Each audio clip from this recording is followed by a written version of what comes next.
Hi guys! Good morning and welcome back to our YouTube channel, Marjan's Garden. So ayan guys, samahan nyo ako ngayon at didiligin ko yung iba natin na succulents dito na hindi pa nadidiligan.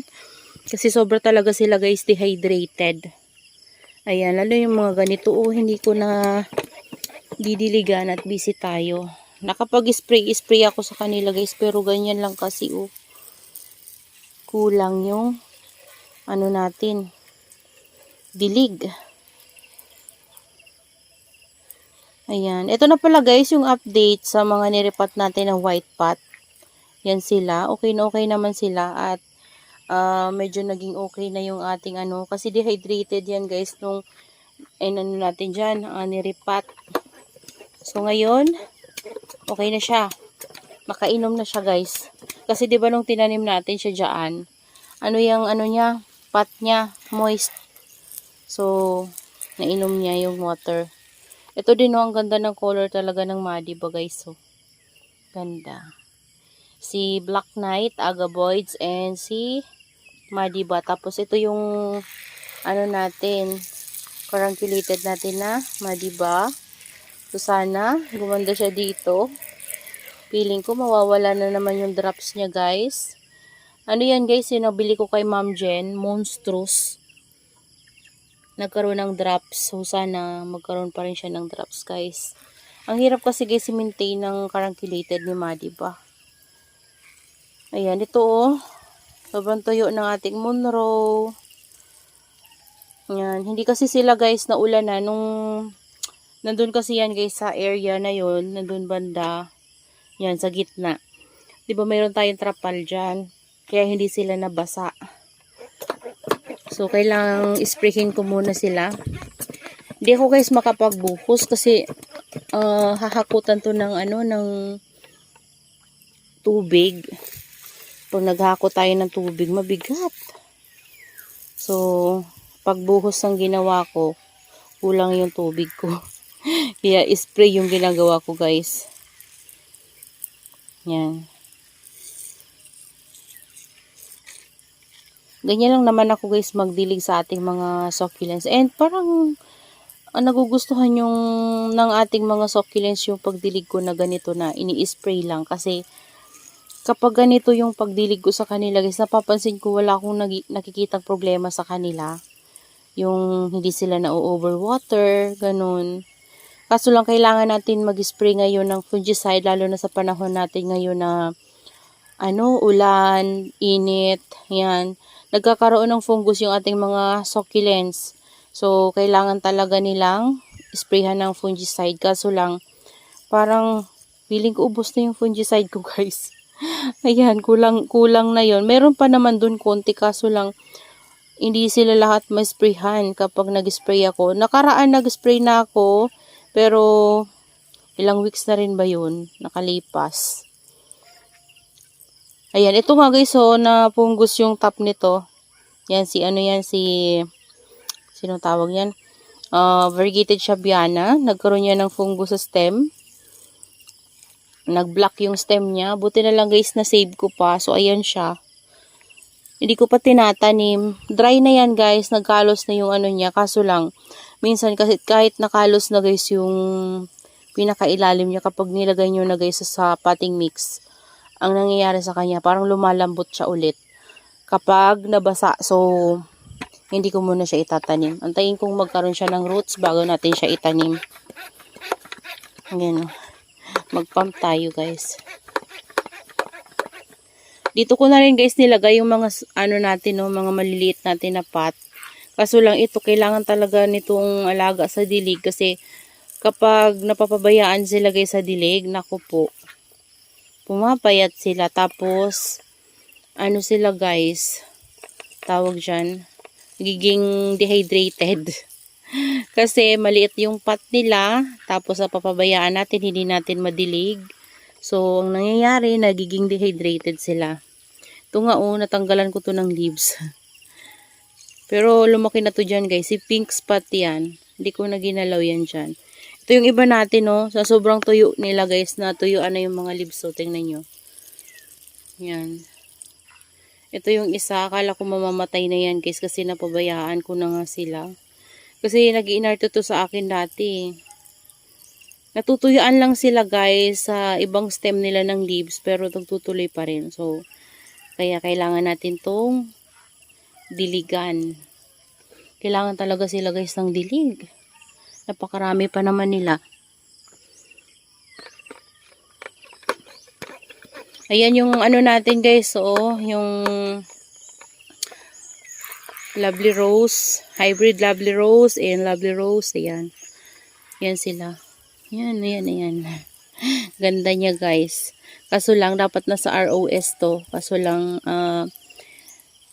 wala akong mapaglagay nito sa ROS. Kaya dito ko na lang sila guys ilalagay sa area na to. Ayan. Pati ito dito ko na nga to nilagay guys. And nagtutumba na siya ulit. Ayan ayusin ko nga yan guys para makatayo siya. Ayusin ko yung tali niya sa yung para tumaas siya. Kasi pangit kapag nakayuko. Di ko na guys nalinisan yung mga nila, mga pot nila. Lalo na to Kasi nandun to sa ulanan. Gumanda na ulit yung ating Purple Delight na naka-survive. Galing sa summer. Grabe yung summer, no? Halos lahat ng Purple Delight ko guys. Halos maubos. Buti na lang guys, may mga natira pang sa top, yun yung mga na-save ko. Kasi 'di ba ang lalaki ng mga Purple Delight ko dati, pero na talaga guys ng summer. Grabe yung summer ngayon. Mamamatay talaga yung mga succulent sa initan, pero yung mga nasa loob ng greenhouse, kinaya naman. Ito namayat yung ating Aron P, pero yung propagation ko sa kanya guys, mataba. Ito lang yung mother plant niya lang guys, ewan ko kung bakit. Lagyan ko yan ng Osmocote. Di ko pa ata yan nalalagyan ng Osmocote kasi guys. Pati ito tumaba na to, na lagasan ko ng mga dahon. Mga propagation ko lang ito guys, propagation ko lang to si si Ghosty. Mga cuttings ko. Kasi yung mother plant niyan, nandoon sa gilid. Namatay yung ibang stem niya nung kinatan ko siya. Pero meron pa ring buhay. Kaso, nasira ng pusa. Pero okay pa rin yun guys. Buhay pa rin yun. Nandyan sa gilid ko nilagay. Kasi may patungan pa tayo dito sa ilalim na to guys. Tingnan nyo. Nandyan na naman yung aso namin. Diyan banda. Ayan. Yan, inakit ko nga lang yan dyan. Naayusin ko yan guys na oblong pot yan. So, may patungan pa tayo dyan. Malalagyan ko yan ng succulents.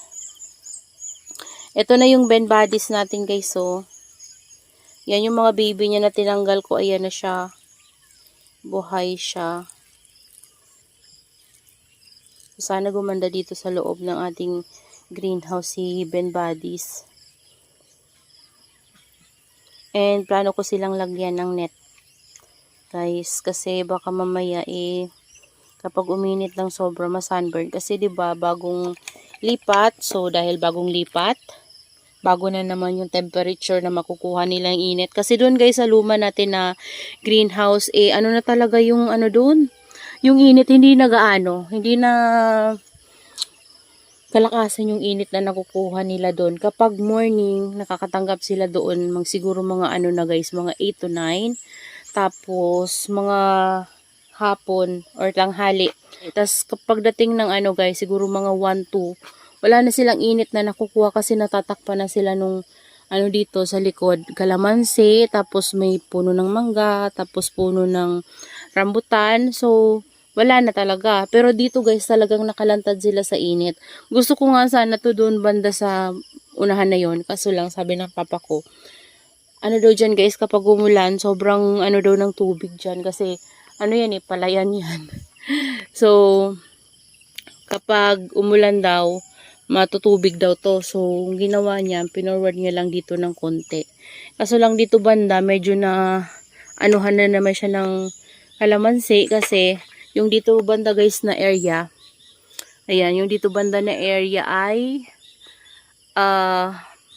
may kalamansi sa harapan. So, yung kalamansi, pahiga na. Parang papunta dito yung mga branches ng kalamansi. Kaya naman, parang naanuhan sila dito. Pero kapag tanghali, pag bumaba na yung araw guys, nainitan sila dito. Yan, wala na akong tubig. Pero ito guys, yun lang naman guys yung didiligin ko. Ito, basa na talaga to kasi kahapon pa ako panay dilig-dilig habang nagano ako guys, habang riripat ako, habang nililipat ko sila dito. Pag nalipat ko na, isprayhin ko na naman sila ulit. Kasi para mawala yung mga dumi-dumi, kasi merong habang gumagawa dyan nalalaglag yung sa taas, nauuntog sa ulo, natatapon. Kaya naman yung ilalim niya guys, meron talaga mga lupa-lupa kasi nababagsakan sila. So, natatapon. So, okay lang yun guys. Tapos, isprayhin ko na lang. Ganon. Kasi, kapag tatanggalin ko na naman, nakakapagod guys yung patanggal-tanggal. Na-fix ko na sila. So, ayun nga, dun banda, pinilit ko ng pagkasyahin yung dun banda sa dulo kasi medyo masikip.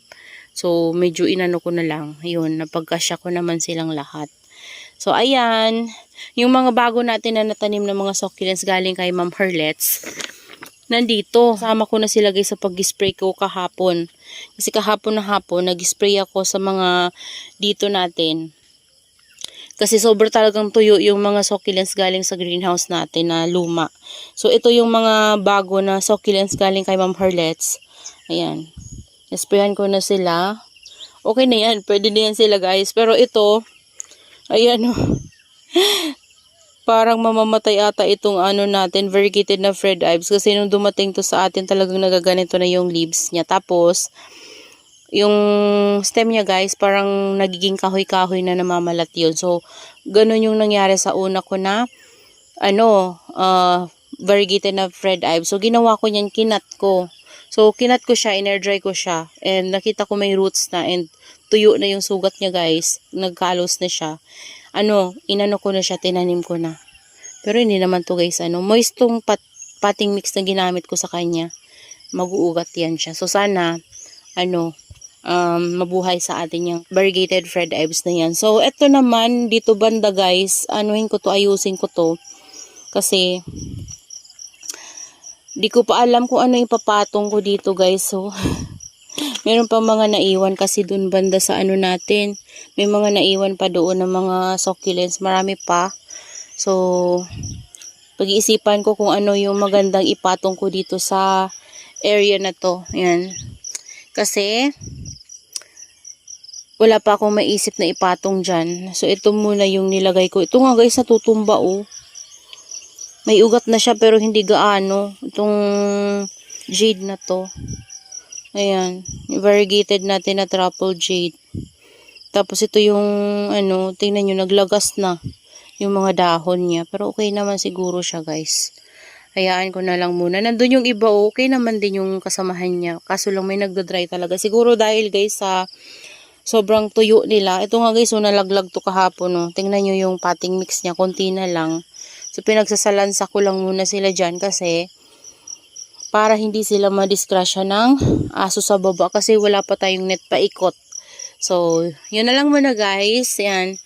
Maraming salamat po sa inyong panunood at suporta sa ating YouTube channel. Thank you so much guys. See you on my next vlog. Happy gardening everyone. Bye-bye.